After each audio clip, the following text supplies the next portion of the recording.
पण गेल्या 18 दिवसापासून दिल्लीच्या जंतर मंतरवर उपोषणकर्त्याच्या मरण यातना. दिल्लीच्या जंतर मंतरवरती त्या ठिकाणी कॉक्रोच जनता पार्टी आणि सोनम वांगचुक यांचं धर्मेंद्र प्रधान शिक्षण मंत्री याचा राजीनामा घेण्यासाठी व इतर मागण्यांसाठी उपोषण ठेवलेले आहे आणि त्या गोष्टीला आता जवळजवळ तब्बल 18 दिवस झालेले आहेत. काळ्या टोपी खाली दडलंय काय हे आता आपण बघू. विषमतावादी सरकार बसले आहे. बोटावर मोजणे इतके हे लोक इतके आहेत का सत्तेत बसले असून देश खाईत ढकलला जात आहे. हे विषमतावादी लोकांनी देशाचे पैसे, सोनं, चांदी, मंदिरं लुटले. या लोकांना एका गोष्टीचा चांगला अभ्यास आहे. तर चला मित्रांनो, जाणून घेऊया या मागचे खरे कारण काय आहे. मनुवादी विषमतावादी विचारसरणीचे काळे टोपीवाले लोक देशाच्या पैशाच्या जोरावर सत्तेत बसले आहे. पैसा कुणाचा? देशाचा. हाल कुणाचे? देशाच्या जनतेचे. या लोकांचा डाव असतो की विषमता तयार करून जनतेचा काही जो वर्ग आहे त्या वर्गाला अंधभक्ताच्या नावाखाली उपाशी पोटी ठेवायचं, काही वर्गाला म्हणजे काही नागरिकांना, आणि म्हणजे ते लढले पाहिजे नाही उपाशी पोटी राहिले तर. त्यांच्या टाळूवरचे लोणी म्हणजेच मायाजामा करून सत्तेचा जुगार खेळून सत्ता हस्तगत करून राज करायचे. मंदिर यांचा जो उद्योग व्यवसाय आणि यांना सत्ता जी मिळती ती या अर्थावर मिळती फक्त मंदिर, त्यामध्ये अंधभक्त आणि जातीवाद यावर त्यांचे भांडवल उभे आहे. गेल्या तब्बल 18 दिवसापासून दिल्लीच्या जंतर मंतर येथे कॉक्रोच जनता पार्टीचे संस्थापक अभिजित दिपके आणि त्यांचे कार्यकर्ते आणि शास्त्रज्ञ सोनम वांगचुक हे उपोषणास बसले आहे. पण त्या ठिकाणी नीट पेपरच्या फुटीच्या प्रकरणावरून विद्यार्थी व जनतेचे मोठमोठे आक्रोश मोर्चे काढून शिक्षण मंत्री धर्मेंद्र प्रधान यांनी राजीनामा द्यावा यासाठी दिल्ली येथे जंतर मंतर या ठिकाणी कॉक्रोच जनता पार्टीचे कार्यकर्ते व संघटनेचे संस्थापक अभिजित दिपके आणि सोनम वांगचुक हे उपोषणास बसले आहे.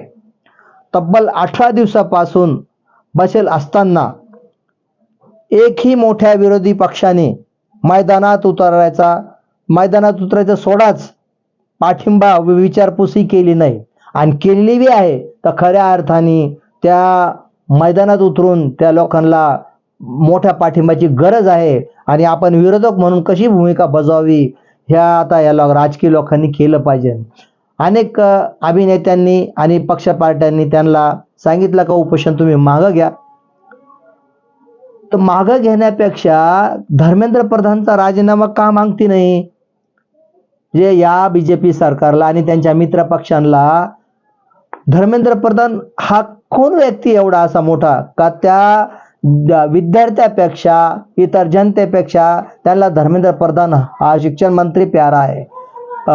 अमित शाह गृहमंत्री आणि प्रधानमंत्री देशाचे नरेंद्र मोदी आणि त्यांचे मित्र पक्ष यांना हा शिक्षण मंत्री हा हवा आहे. का हवा आहे? अशाच काही वर्षापूर्वी शेतकऱ्यांचं आंदोलन होतं जंतर मंतरवर. या मोदी सरकार बीजेपी सरकारने त्यांच्या मित्र पक्षाने त्या जंतर मंतरच्या गेट समोर मोठे मोठे खिळेचं गेट आणि जमिनीवर ते खिळे ते ठोकून त्या आंदोलक पुढे यायला नाही पाहिजे ने अशी व्यूह रचना रचली होती. आणि त्या आंदोलनात त्या शेतकऱ्यांच्या आंदोलनामध्ये अनेक शेतकरी गतप्राण झाले, म्हणजे एका प्रकारचे शहीदच झाले. आणि आता नीट पेपरच्या फुटीमुळे याही ठिकाणी विद्यार्थी गतप्राण झाले, म्हणजे त्या पेपरसाठी ते शहीद झाले. आणि जे शहीद झाले शेतकरी असतील विद्यार्थी असेल यांची कुठेही क्यूची ती क्यू या बीजेपी सरकारने त्याच्या मित्र पक्षाला येऊ नाही का?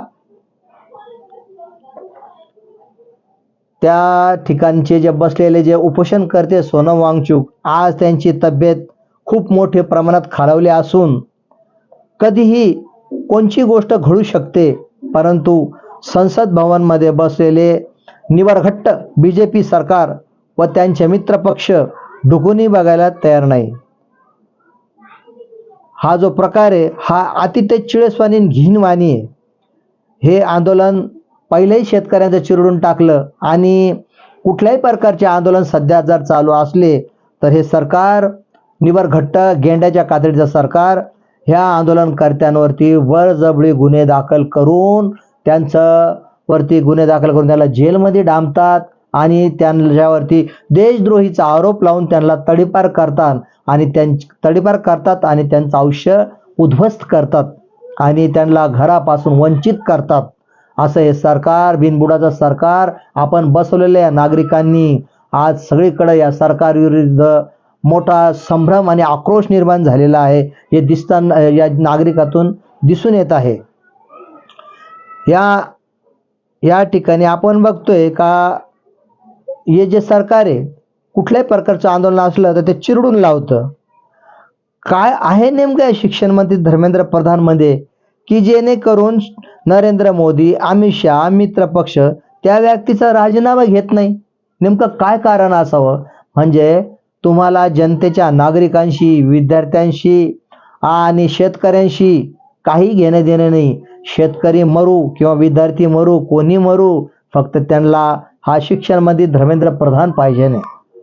म्हणजे सत्ता जर आम्ही जनतेने दिली आणि तुम्ही त्या सत्तेत जे सहभागी होण्यासाठी आम्ही तुम्हाला जे निवडून दिलेले आहे आणि तिथं बसवलेले आणि तुम्ही जनतेच्या विरोधात जात आहे, ही कोणची घटना? हे कोणचं संसद? आज आपण बघतो सपशेल दिसून येत आहे की विद्यार्थी व शेतकरी यांच्याशी हे जे गैरवर्तन चालू आहे या सरकारचं सध्याच्या परिस्थितीत, बीजेपी मित्र पक्षाचं, यांना कुणाशी काही घेणं देणं नाही. तर असं सर्वत्र ठिकठिकाणी आता लोकांचा रोष उभा राहू राहिलेला आहे आणि नक्कीच हा उफाळून येणार आहे. तर माझं हे म्हणणं आहे का घरात बसल्यापेक्षा आणि हे उपोषण मोबाईलवर पाहण्यापेक्षा आता नागरिकांनी, विद्यार्थ्यांनी, शेतकऱ्यांनी आता रोड रस्त्यावर उतरलं पाहिजे नाही मोठ्या प्रमाणामध्ये.